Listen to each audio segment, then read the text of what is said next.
Viva, está com o Hora da Verdade. O nosso convidado é Adalberto Campos Fernandes, é médico, professor na área de saúde pública, ex-ministro da Saúde, é também militante do Partido Socialista, já chegou a fazer parte da Comissão Política do partido, quer dizer que foi dirigente, e a quem agradecemos ter aceitado o convite para aqui estar. Bem-vindo. Quando Manuel Pizarro foi escolhido para Ministro da Saúde, Adalberto Campos Fernandes aplaudiu a escolha e disse acreditar que Pizarro iria recuperar um tempo perdido. 10 meses depois, Manuel Pizarro está a corresponder àquelas que foram as suas expectativas? Bom dia, muito obrigado pelo convite. Eu diria que ele está a ter mais dificuldades do que aquilo que muitos de nós julgariam que viria a acontecer. Ou seja, Manuel Pizarro é um homem experiente, é médico e tem, sobretudo, a favor dele a circunstância de ser um ator político com enorme experiência. A vida dele tem sido praticamente o exercício de funções políticas. E para gerir um setor tão complexo, naturalmente que a condição de médico é importante porque nos dá o conhecimento, a percepção exata do que acontece, a capacidade de dialogar com os agentes e com os atores do setor, mas o ser político também porque era aquela dedução que muitos de nós fizeram e ainda fazem hoje, traz aquele peso político que dentro de um governo, sobretudo para lidar com outras áreas setoriais, pode ser útil. Admito que, de facto, ele próprio deve ser o primeiro a reconhecer que as coisas não estão a ser tão fáceis e tão bem conseguidas como inicialmente se podia esperar. Mas essas dificuldades são dificuldades dele próprio ou de situações de reivindicações? Sabe que a história é sempre um filme que corre e os acontecimentos, um somatório de acontecimentos. Nós temos que perceber que esta equipa, quer o Manuel Pizarro, quer o Fernando Araújo, apanham um Serviço Nacional de Saúde desfeito. E desfeito do ponto de vista da exaustão dos profissionais, daquilo que foram as consequências da pandemia, e a pandemia teve aspectos positivos, mas teve aspectos muito negativos, mesmo do ponto de vista da sua gestão, e, portanto, temos um quadro de recursos humanos envelhecido, exausto, muito disputado pelo setor privado, muito concorrencial, que infelizmente, e isso temos que reconhecer como uma falha desta maioria, e enfim, eu fiz parte dela no início deste processo, não foi ainda possível estabelecer um pacto de médio prazo com os profissionais para que eles possam reconstruir e repristinar um pouco o seu projeto dentro do SNS, e isso é fundamental, não apenas os aumentos salariais que se impõem como muito urgentes, mas também um projeto de vida consistente e coerente. Essa talvez seja hoje a maior batalha e a batalha mais difícil que Manuel Pizarro tem para resolver pela frente. Para além de tudo aquilo que tem que ver com a mudança da matriz social, da matriz demográfica e económica. Portugal tem hoje quase 1 milhão de imigrantes, que se dividem entre imigrantes residentes com elevado poder de compra, que frequentam sobretudo o setor privado da saúde e com isso lhe dão um grande estímulo. Mas também temos cerca de 700, 800 mil imigrantes, que são imigrantes económicos que trabalham na restauração com baixos rendimentos e que hoje são grandes utilizadores do SNS. A título de exemplo, há maternidades públicas em Lisboa, há dias em que a maior parte dos nascituros são filhos de não nacionais, de cidadãos não nacionais, embora residentes e trabalhando em Portugal. Afirmou numa recente entrevista que os nossos melhores amigos são aqueles que nos apontam as nossas falhas e as coisas que fazemos mal. O que é que Fernando Araújo, que foi seu secretário de Estado, está a fazer bem e está a fazer mal como diretor executivo do SNS? Bom, ele está numa luta, o professor Fernando Araújo está numa luta que é uma luta de enorme complexidade. Repare, eu tenho criticado, e volto a criticá-lo aqui perante vós, a inexistência de um estatuto de enquadramento da direção executiva. Já lá vão quase 8 meses, é incompreensível. Não há razão nenhuma que possa explicar, mesmo a burocracia administrativa ou a endogamia, digamos, burocrática dos governos, que um órgão tão importante que precisa tomar decisões e precisa de ser firmado perante a própria estrutura do SNS não tenha estatutos. Portanto, eu sinto que ele está, no fundo, a remar com remos de madeira um grande petroleiro. E isso tem um risco, é que os remos podem se partir ou o cansaço pode sobrevir e, portanto, talvez, para ser justo com ele e com a equipa dele, dizer que o que ele está a fazer de pior é aceitar esta situação que, do meu ponto de vista, é absolutamente inaceitável de estar há 6, 7 meses sem um estatuto enquadrador, que o põe, inclusivamente, a exercer funções num quadro de grande precariedade. Então, e qual é que é a opção do próprio Fernando Araújo? O Governo tem que resolver esta questão, porque quem aprova o Estatuto e quem o prepara naturalmente é o Governo, é o Conselho de Ministros que o aprova. Alguma coisa se está a passar na relação entre ministérios que está a fazer a procrastinação deste processo de uma forma que é incompreensível e que está a colocar a direção executiva não só, eu não diria à margem da lei, mas quer dizer, nos limites seguramente da legalidade, mas sobretudo a erudir a sua legitimidade institucional, porque quando eu falo com um hospital, com uma instituição da administração direta ou indireta do Estado na área da saúde, eu tenho que ter empoderamento. Não sou apenas eu sou eu e as circunstâncias legais que me enquadram e naturalmente esse aspecto está a falhar. Afinal, Manuel Pizarro não tem força política que se esperava para se impor. É isso. Não sei se será isso. Eu tenho dito isto em público e digo com total lealdade. Quer dizer, eu acho que o Manuel Pizarro devia, de facto, ser um pouco mais insistente junto dos colegas do Governo para que o Estatuto saia, porque o Estatuto não é uma coisa de menos importância. Junto das finanças, por exemplo? Eventualmente, presumo que sejam as finanças. As finanças, como se sabe, é sempre, como se dizia no Estado Novo, a propósito de encontrar culpados por alguma coisa, é sempre o suspeito do costume, portanto admitamos que sejam as finanças, neste caso também o suspeito do costume. Não é muito difícil de imaginar que este verão venha a ser tão duro nas urgências hospitalares como foi no verão passado com a obstetrícia, por exemplo. Acha que a pergunta começa a ser em que hospital é que não se demite uma direção de serviços? Bom, em muitos, a esmagadora maioria, se nós formos objetivos e factuais, nós olhamos para as largas dezenas de hospitais do SNS e o que é facto é que na esmagadora maioria não há admissões. Mas há admissões em alguns que são emblemáticos e que são de grande dimensão e que projetam, portanto, no país uma ideia de instabilidade. Eu não sou adepto da teoria, nunca o fui, de que os problemas se resolvem disfarçando-os ou fazendo conta que eles não existam ou então criando manobras de diversão. Os problemas existem e devem ser verbalizados com franqueza, com naturalidade, perante a opinião pública, perante o Parlamento. De que manobras de diversão é que estão a falar? Política, como sabe, é farta, é muitas vezes fértil nesse tipo de situações, de criar factos ao lado, os chamados faits-divers, para desviar as atenções. Eu creio que não, é preciso assumir que há uma dificuldade. Vamos lá ver, a população médica em Portugal, a demografia acompanhou a demografia do país, os médicos estão a envelhecer, estão-se a reformar, os grandes cursos de 73, 74, 75 estão a acabar o seu tempo profissional. Nós temos, como eu disse ainda há pouco, uma fortíssima competição pelo setor privado que hoje representa em Portugal, sobretudo a partir da pandemia. A pandemia foi o grande trigger, foi o grande desencadeador de uma atração e de uma procura fortíssima pelos seguros de saúde. Repare, quando nós saímos do governo em 2018 haviam 450 mil portugueses sem médico de família, hoje há 1.600.000. Porquê? Porque há jovens médicos que não querem aceitar a colocação, preferem trabalhar no setor privado. É preciso olhar, portanto, para o sistema, por um lado das necessidades da população que mudou, mais imigrantes, mais envelhecimento, mais pobreza.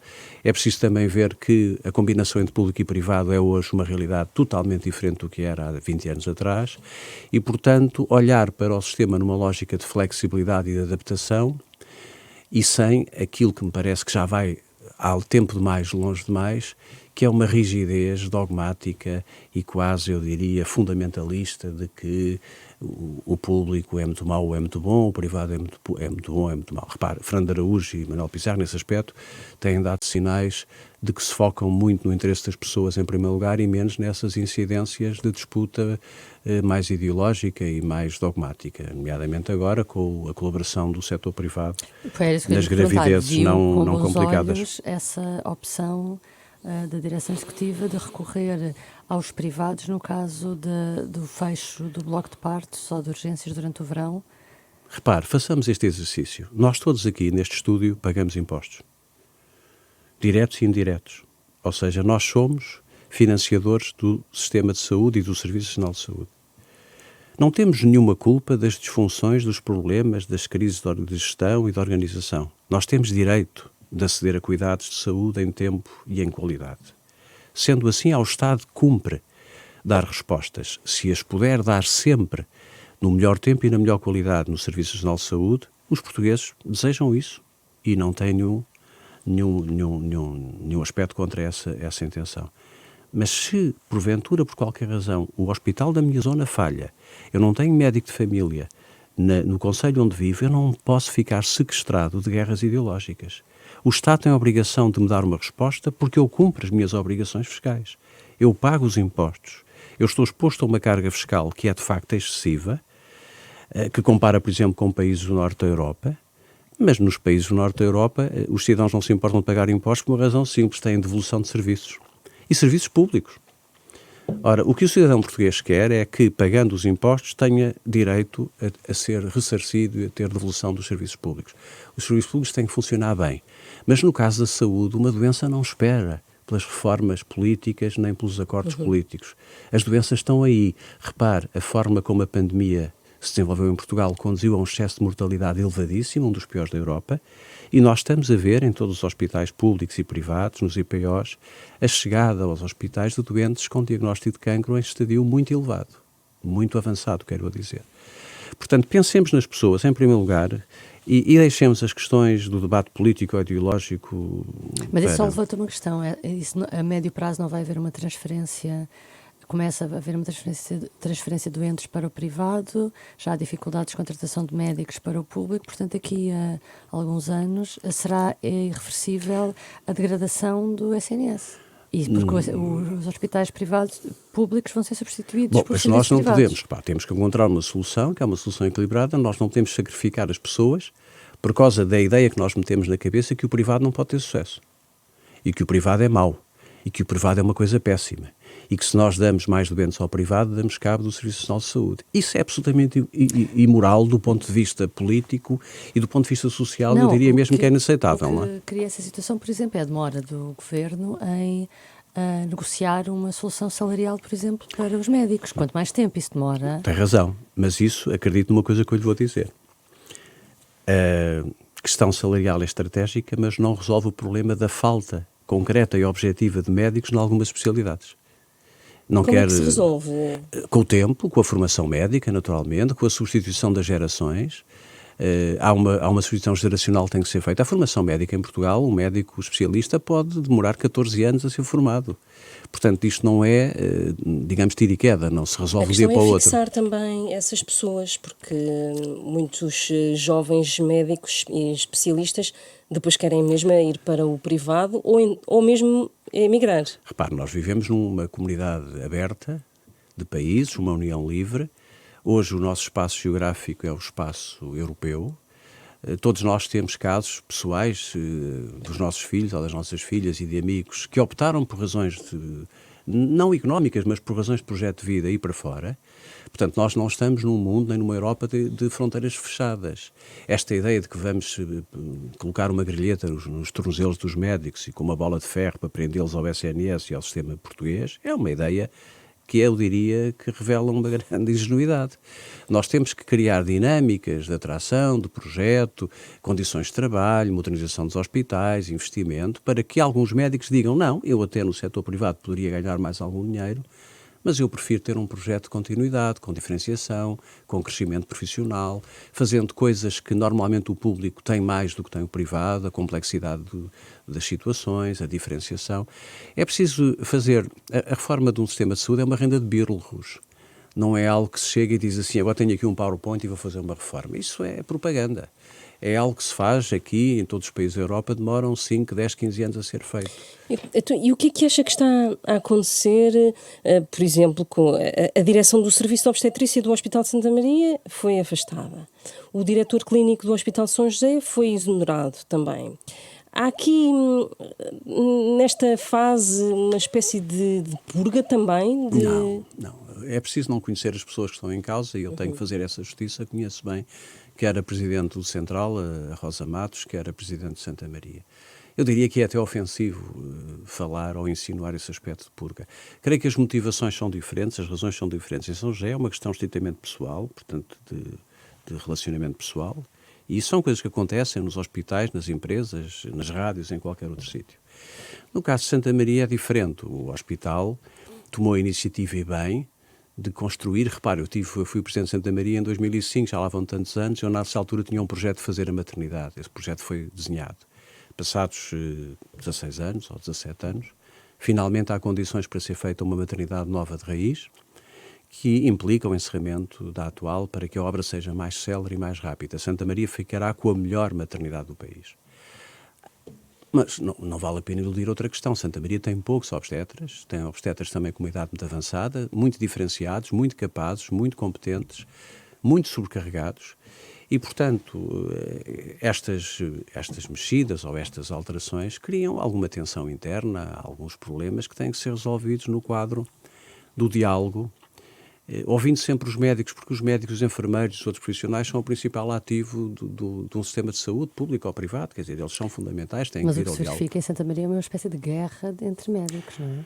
Eu não me queria pronunciar sobre isso. O que eu vi, o que eu comento é o que eu vi na comunicação social. Eu não me parece normal que um diretor de serviço fomente abaixo-assinados contra o governo e contra o Conselho de Administração, que seja um agitador, que seja alguém que, entrando em diferença de opinião com o órgão da tutela, não tenha a delicadeza institucional e a sobriedade de dizer não, eu não estou de acordo, vou-me embora. E eu não quero responsabilizar com isto, acho que os médicos conheço bem Santa Maria, sei que as equipas que estão em grande pressão e merecem-me todo o respeito, sobretudo os médicos que estão na parte clínica e que veem as mulheres grávidas e fazem a parte assistencial. Já sou bastante mais crítico de dirigentes que não têm, de facto, os requisitos nem as qualificações, digamos, comportamentais mínimas para ser dirigentes. Por exemplo? Porque nós não temos o diretor cessante, porque nós não temos que estar de acordo sempre com a tutela, com quem nos enquadra e pedimos para sair ou dizemos, enfim, olhos nos olhos aquilo que sentimos e afastamos, mas não devemos a partir daí provocar agitação ou instabilidade e pressionar quem fica ou quem continua. Isso é errado, não é adequado. Não está em causa as qualidades científicas e técnicas da pessoa em concreto. Não, isso está em causa. Estou a avaliar aquilo que vejo nas notícias, nos jornais, do ponto de vista do comportamento. Não me parece adequado. Há 2 semanas o Governo nomeou um adjunto do gabinete António Costa para presidente do Centro Hospitalar de Trás-os-Montes. Isso é normal? Como é que viu? Já é preciso recrutar dentro do gabinete do Primeiro-Ministro? Bom, repare uma coisa, eu ainda sou do tempo, como vocês serão também, da criação da CRESAP. A CRESAP foi, no tempo original, uma boa ideia. E podia ser uma boa ideia para, digamos, instituir aqui um quadro de apreciação externa independente das próprias tutelas políticas para não criar nenhum tipo de embaraço a quem é nomeado ou quem nomeia. O facto de uma pessoa ter sido adjunto ou membro de um governo ou qualquer outra coisa não é necessariamente cadastro. Antes, pelo contrário, pode ser até currículo se ele ganhou competências e experiência. Isso tem que ser visto no concreto relativamente ao perfil do nomeado e da pessoa. Dou-lhe o exemplo da minha ex-secretária de Estado da Saúde, Rosa Matos, é presidente do Central, mas é uma mulher que tem 30 ou 40 anos, não sei, de experiência profissional. Mas está a dizer que estes cargos têm que passar pela CRESAP, é isso? Passam sempre, aliás, é obrigatório passar. A nomeação dos Conselhos de Administração de Empresas Públicas, nomeadamente da EPS, tem que passar pela CRESAP. Se a CRESAP fizer o seu papel, for isenta e for, digamos, bem discriminativa, tudo é explicitado e publicitado sobre o critério. Portanto, o critério é um critério de competência, de currículo, de saber e não pode, digamos, sobrevir aí nenhuma dúvida sobre favorecimento por vir do governo A ou do governo B ou da função A ou da função B. No Hospital de Beatriz Ângelo, em Loures, também tem havido problemas com o presidente da Câmara, Ricardo Leão, a dizer que está desiludido, aliás, disse aqui numa entrevista neste mesmo espaço, com a falha num compromisso por parte do Ministro da Saúde. Ricardo Leão é um autarca socialista, é muito próximo até do Primeiro-Ministro. O Governo está a descolar do próprio partido? Ouça, eu não tenho esta ideia de que os governos são uma espécie de clubes de opinião ou, digamos, de grupos fechados relativamente aos quais qualquer crítica que venha da área setorial, do próprio partido, é algo de muito negativo e de assombroso. Aliás, os governos, como sabe, são muito melhores e funcionam muito melhor quando têm, por exemplo, oposições muito qualificadas e exigentes e quando têm partidos que eles próprios são bastante exigentes do ponto de vista do cumprimento das metas que os governos estão obrigados. Em Inglaterra, o primeiro-ministro foi substituído pelos deputados do Partido Conservador. E, portanto, eu creio que os governos emanam dos partidos, têm legitimidade democrática, são sufragados pelo Parlamento, mas nem os primeiros-ministros nem os ministros são donos das maiorias absolutas dos governos, nem dos mandatos. E, portanto, aos partidos cabe também uma função importante de análise, de acompanhamento, de apoio, claramente, mas de análise crítica, porque isso ajuda ao próprio governo a fazer melhor. Relativamente a Loures, a única coisa que eu tenho a dizer foi o que já disse em outras ocasiões. Foi um erro ter acabado com a parceria público-privada de Loures. Era um hospital que funcionava bem, num quadro territorial muito difícil, porque o Conselho abrange uma população muito exigente, com muitas carências. O hospital funcionava dentro de limites de normalidade e o fim, digamos, da PPP foi um prejuízo, claramente, para o interesse público. Isso é recuperável, esse acordo PPP? Teria que ser lançado um novo concurso, depende da vontade política que possa existir no momento. Naturalmente não pode ser ajuste direto, teria que haver um concurso, provavelmente um concurso público internacional, e isso demorará o seu tempo. Agora, fica para o futuro a lição de que medidas ou decisões intempestivas, tomadas por impulso, de que talvez eu fique melhor na fotografia se tomar esta medida do que se não tomar esta medida, não servem ao interesse público e têm consequências depois a prazo. O Governo tem sido muito acusado de falta de iniciativa e de se entreter em casos e casinhos e polémicas. Há uma lei de descriminalização das drogas neste momento a ser discutida. Como é que vê este diploma? Vejo com preocupação e, aliás, recomendaria não apenas ao Governo, mas ao Parlamento, que ouvisse e escutasse talvez a maior autoridade nacional que nós temos em Portugal, que é o Dr. João Golão, sobre essa matéria. É um dos grandes responsáveis pelo sucesso do trabalho iniciado no meio da década de 2000, nos governos de António Guterres, com a descriminalização do consumo em Portugal, trabalho que, aliás, foi apreciado e é apreciado no mundo inteiro e reconhecido. É um homem de grande bom senso, é um homem que conhece bem o terreno, suporta-se em evidência científica, e era bom que os senhores deputados, entre outros peritos e outras personalidades, ouvissem o Dr. João Golão, porque nós estamos num tempo, não é só em Portugal, olha, veja o que se passa em Espanha, em que há uma espécie de impulso para a modernidade das causas, sem refletir sobre aquilo que são essas mesmas causas e as consequências que elas possam ter no momento, sobre os cidadãos no momento e no futuro.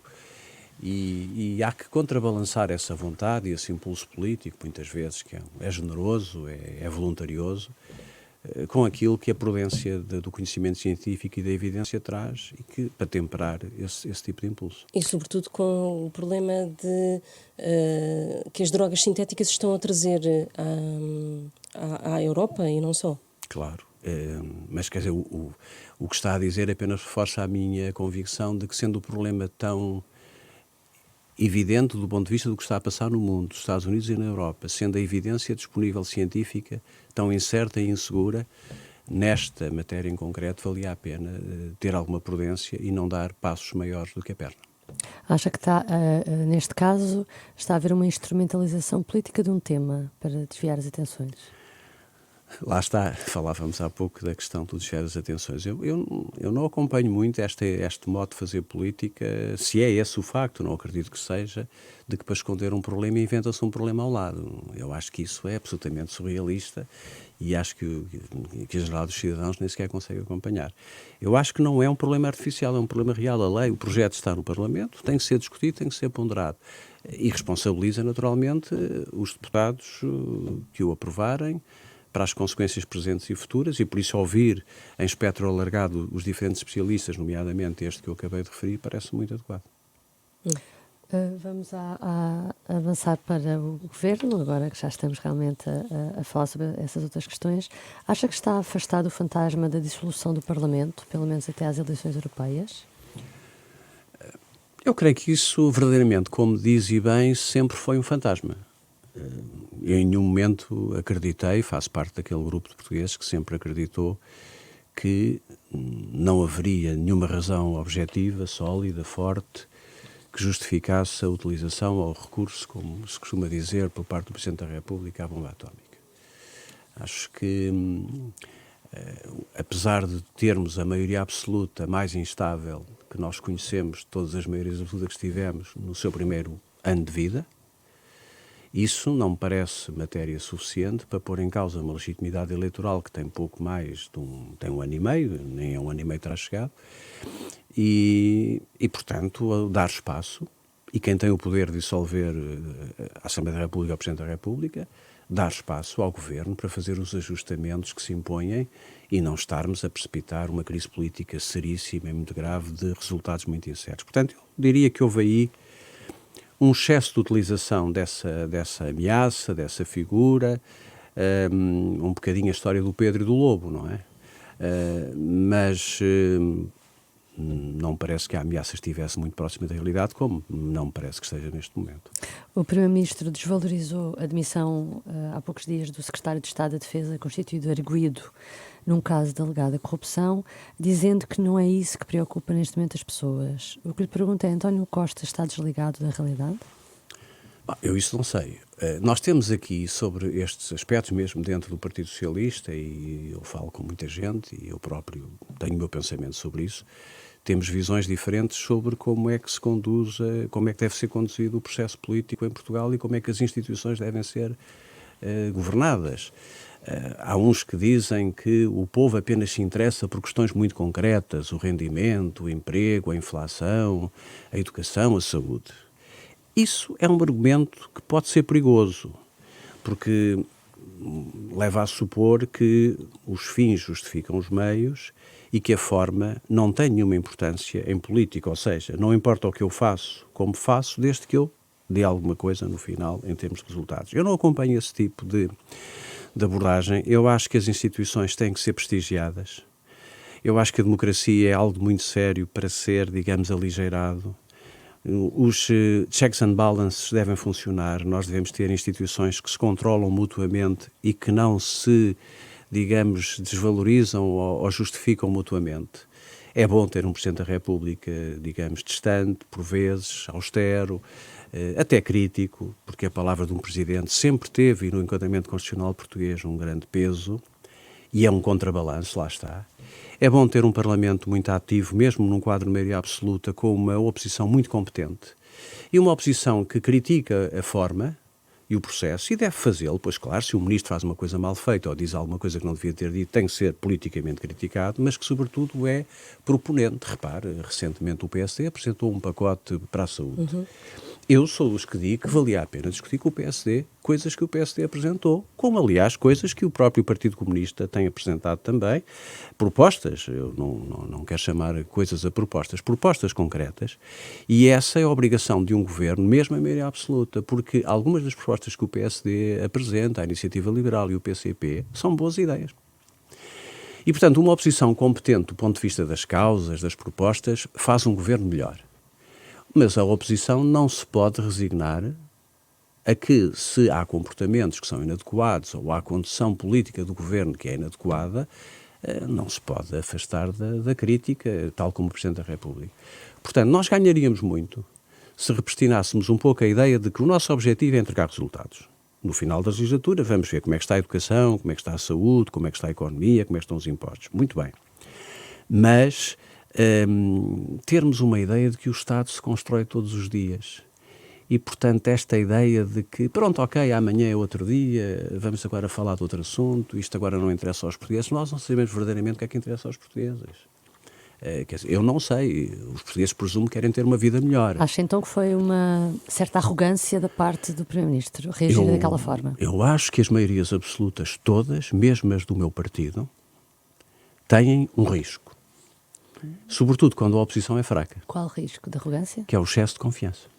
Eu não quero chamar de arrogância, acho que isso é injusto, mas é o excesso de confiança. E aquela coisa de que é assim porquê? Porque eu quero. E é assim porquê? Porque eu acho. Ora, uma maioria absoluta é uma responsabilidade absoluta. E implica maiores dificuldades para a oposição, mas essa oposição também tem que se construir, tem que ser muito forte para pressionar essa mesma maioria absoluta. Repare, eu vejo com muita preocupação que neste tempo que nós levamos, nos últimos 8, 9 anos, 7 anos, o principal aspecto que nós sinalizamos no quadro político nacional é a emergência da extrema-direita como nunca tinha existido em Portugal. E vejo muito pouca gente a refletir sobre isto. Eu vejo a ideia peregrina de vamos criar cordões sanitários, vamos diabolizar o partido. E eu pergunto, mas então os cidadãos eleitores que votaram, ou que dizem nas sondagens que têm a intenção de votar, são descartáveis? Estão fora da sua própria consciência? Se calhar não estão desiludidos connosco, não seria melhor que nós fizéssemos diferente para que eles não se sentissem atraídos por partidos que querem destruir a democracia? Mas não. Os partidos do sistema defendem-se dizendo, atenção, que vem ali o lobo mau. Mas não cuidam de saber por que razão o lobo mau tem caminho para percorrer, para andar. Ou seja, em toda a Europa está a haver um movimento de há 5, 6, 7 anos para cá de migração do eleitorado para a direita. Não é para o centro-direita, é para a direita e para a extrema-direita. Portugal está a apanhar este efeito, eu diria, como apanhou outras coisas vindas da Europa, um pouco mais tarde. Mas nós não estamos a reagir com serenidade. E com humildade. E com humildade, dizendo aos eleitores que dizem que foram votar nestas forças políticas ou que têm vontade de votar, não façam isso que nós vamos de encontro às vossas expectativas. O vosso problema é com a justiça, nós vamos melhorar a justiça. O vosso problema é com a segurança, vamos melhorar a segurança. Veja o que se passou agora com a polícia, com a PSP e com o Cartoon. É absolutamente inenarrável. Falta iniciativa ao Governo sobre essas diversas áreas? Não, eu não sei se é iniciativa. Às vezes eu não sei se o tempo do Governo, demasiado tempo no Governo, é muito exigente, é exaustivo. Não há super-homens nem há super-mulheres. António Costa está cansado. E é difícil todos os dias estar sobre um fogo intenso, sobretudo dos mídias, das redes sociais, etc.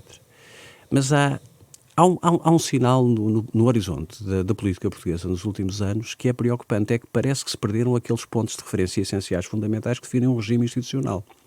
Por exemplo, existem regras implícitas. O que é que são regras implícitas?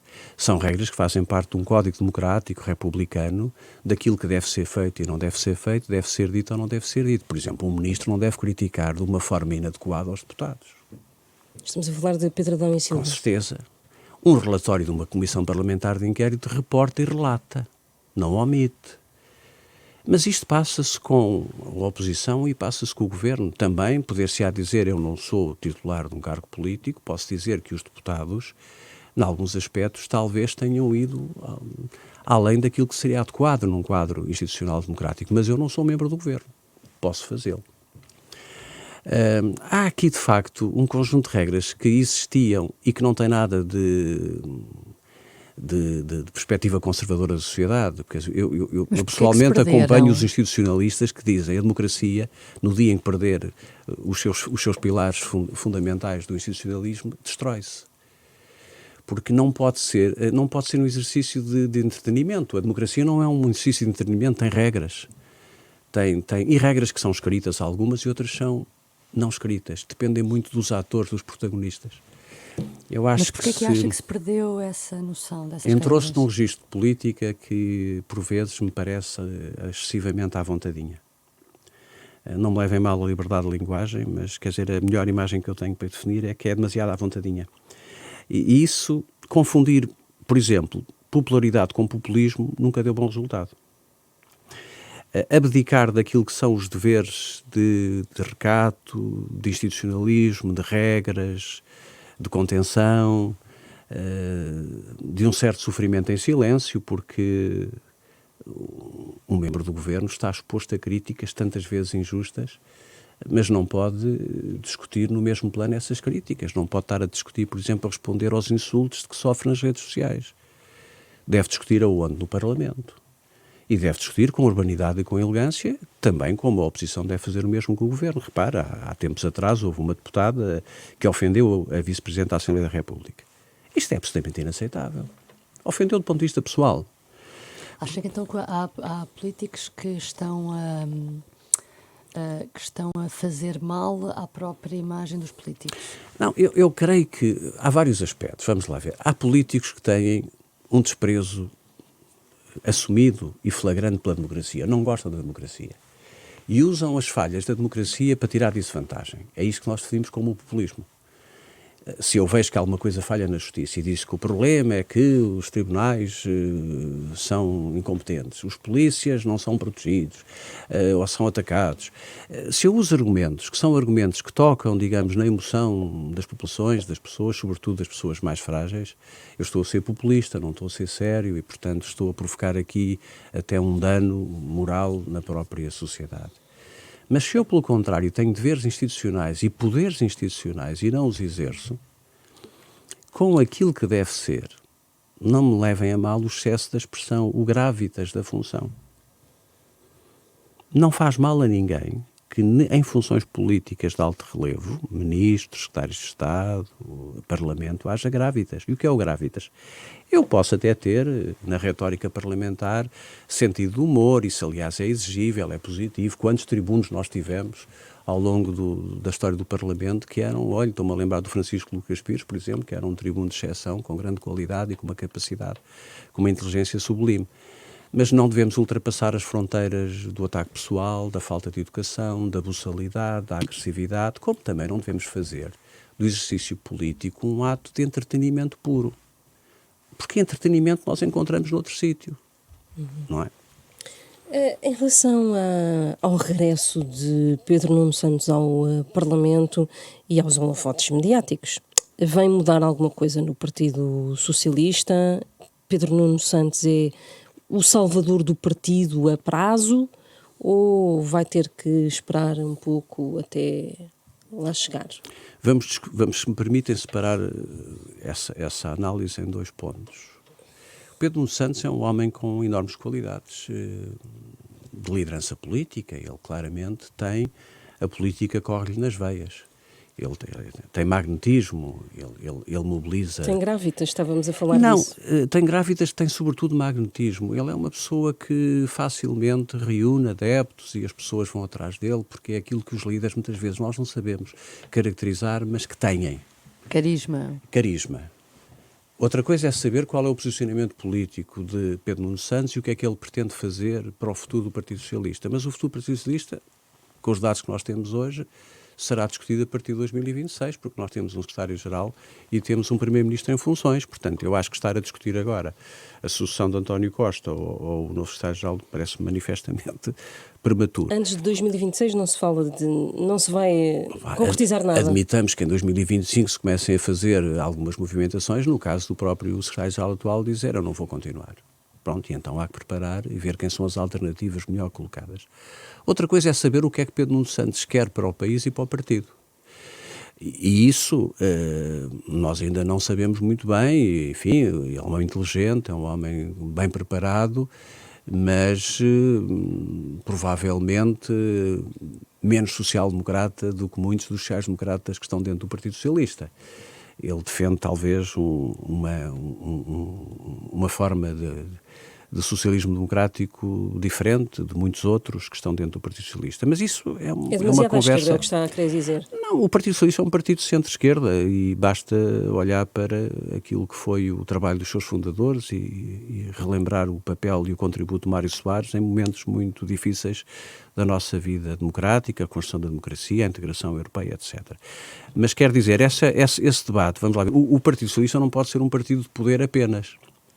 Tem que ser um partido que delimite claramente qual é a abordagem ideológica e doutrinária que faz sobre os grandes problemas do país. Portanto, nós hoje temos em Portugal um problema que penso que se está a colocar e que se vai colocar nos próximos tempos, que é qual é o desígnio do país. Nós temos um desígnio? É o PRR o desígnio? Não, o PRR é um instrumento. O desígnio é fazermos Portugal subir nos indicadores do PISA e finalmente pôr os nossos jovens mais qualificados e mais educados do que a média europeia? É melhorarmos os indicadores de saúde? Olha, o PSD na proposta que faz apresentou um desígnio, certo ou errado, que é em 2030 Portugal estar nos 10 melhores da Europa. É sermos um país mais competitivo? É sermos um país em que o elevador social deixa de estar parado na segunda cave e finalmente sobe ao resto de chão e ao primeiro andar? É acabar com a pobreza? É pôr fim ao sem-abrigo? É trabalhar para que as mulheres finalmente tenham um papel na sociedade portuguesa que tem sido muito menos real do que aquilo que muitas vezes as notícias parecem evidenciar.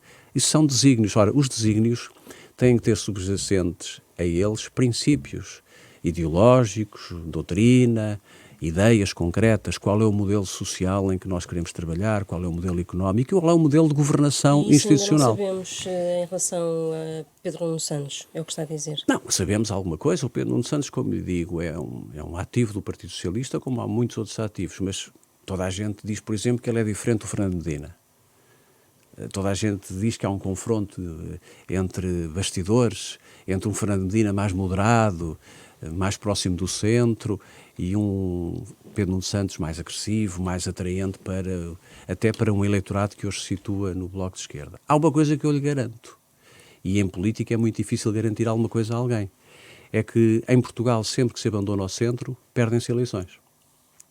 E o que é facto é que o centro tem sido o território de segurança do Partido Socialista. O centro-esquerda, o centro onde a democracia, digamos, se estabiliza mais. E se o PS abandonar o centro, alguém ocupa o centro. E se Pedro Nuno Santos moderar o discurso e se chegar mais ao centro, esse discurso? Vamos ver em 2026 se António Costa sair, se para além de Pedro Nuno Santos existem outras pessoas que estão com vontade de levar o Partido Socialista por diante. Vamos ver quem ganha as eleições em 26.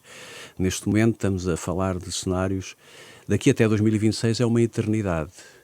E essa eternidade passaria para aproveitar bem uma maioria absoluta que merecia ser aproveitada, merecia ser politicamente bem utilizada a favor do povo e talvez ainda dar cumprimento a 2 ou 3 desígnios. Temos tempo para cumprir alguns desígnios e esses desígnios, com 3 anos e meio pela frente de maioria absoluta, são perfeitamente possíveis de alcançar.